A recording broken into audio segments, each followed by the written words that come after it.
So বন্ধুরা, আজকে আমি বোটে চললাম, ডাইনোসর দেখলাম এবং ওয়াটার ফাউন্টেন দেখলাম।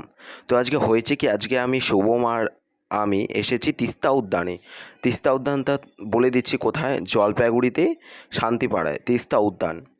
তো আমি তিস্তা উদ্যানে এসে প্রথমে টিকিট কেটে নিয়েছি দুজনের জন্য।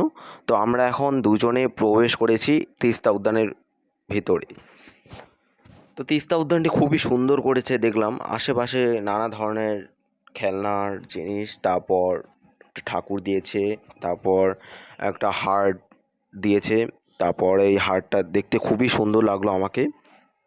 তো তোমরা প্লিজ দয়া করে ভিডিওটি স্কিপ করো না, পুরো ব্লগটি দেখতে থাকো আমার। তো এই ব্লগটি আমি তৈরি করেছি তোমাদের জন্য, কারণ অনেকেই তিস্তা উদ্যানটি এখনও ভালো করে দেখোনি, তো তাদের জন্য আমি এই ব্লগটি তৈরি করেছি। আমি এসেছি এই শুভমের সাথে। এই শুভম আজকে আমাকে একটু ভিডিও রেকর্ড করে দিচ্ছে, কারণ তোমরা নিশ্চয়ই দেখেছো আমি নিজেই ব্লগ তৈরি করি। তো আজকে এর সাথে এসেছি আমি। তো এরও খুব ইচ্ছা আজকে যে আমরা তিস্তা উদ্যানে যাব, চলো। তো আমরা এখন তিস্তা উদ্যানে এসেছি, একটু ছবি তুলছি।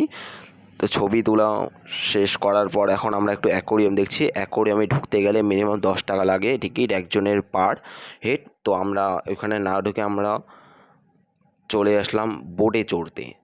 তো বোটে এই দাদাগুলো চড়ছে, দাদাগুলোকে চড়ার পর আমি দেখলাম যে এখানে টিকিট কাউন্টার। তো আমি এখানে টিকিট কেটে এসেছি।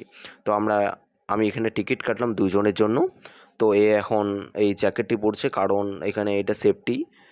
কারণ একবার যদি নৌকোটির কিছু যদি প্রবলেম হয়, যদি ডুবে যাওয়ার প্রবলেম হয়, তাহলে এটার সাহায্যে আমরা ভেসে থাকবো সেই পুকুরে। তো আমাকে কেমন লাগছে একটু কমেন্টে জানিও। তো আমি এখন যাচ্ছি বোটে চড়তে।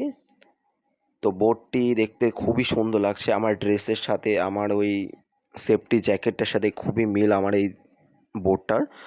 তো বোর্ডের পাশে যে হাতে একটা এই হ্যান্ডেল দেখছো, এই হ্যান্ডেলটা হচ্ছে বোর্ডে টার্নিং ঘোরানো, ডায়ানে বাইনে কীভাবে যাতায়াত করব। তো দেখো কি সুন্দর স্রোত, পুকুরে আবার স্রোত হয়, তাই কখনো হয় নাকি, আমি তোমাদের একটু গুলিয়ে ফেললাম।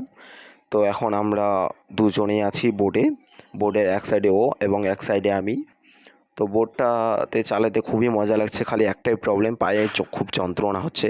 সাইকেল চালালেও এত যন্ত্রণা করে না। তো বোট চড়ার পর আমরা টার্জেন গুহার ভিতরে ঢুকছি। তো টার্জেন গুহাটি খুবই সুন্দর।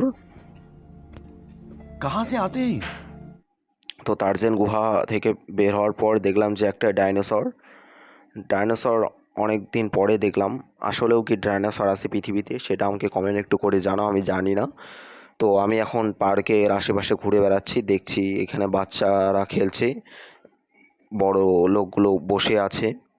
তো দেখছি এখানে কেউ দোলনা দুলছে, তো কেউ নাগরদোলায় দুলছে। তো খুব সুন্দর লাগছে জায়গাটা, আমাকে খুব এসে ভালো লাগলো। এবং আমি যাওয়ার পথে দেখলাম এই ওয়াটার ফাউন্টেনটি কীভাবে তৈরি হয়েছে এবং কীভাবে সেটি থেকে জল বের হচ্ছে, সেটি আমি তোমাদের একটু দেখাচ্ছি, তোমরা একটু ভালো করে দেখে নাও।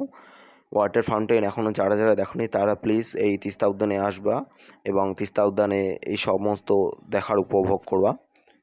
তো জায়গাটা খুবই সুন্দর লাগছে আমাকে, আমি এখানে এসে আমার মনটা খুব হালকা হয়ে গেল। তো আমি এখন দেখছি একটা ড্রাগন এখানে, তার মুখে লাইট জ্বলছে। তো আমি বাড়ি যাচ্ছি, বাড়ি যাওয়ার আগে আমি একটু ভালো করে তিস্তা উদ্যানটাকে ভালো করে দেখে নিচ্ছি। তো দেখতে পারছো এখনও লোকের যাতায়াত। তো তিস্তা উদ্যানের এই যে গেট, আমরা এখন তিস্তা উদ্যানের বাইরে দেখলাম একজন বাদাম বিক্রেতা বাদাম বিক্রি করছে। তো আবার দেখা হবে নেক্সট ব্লগে। তো ব্লগটি কেমন লেগেছে তোমরা প্লিজ একটু কমেন্ট করে জানিও।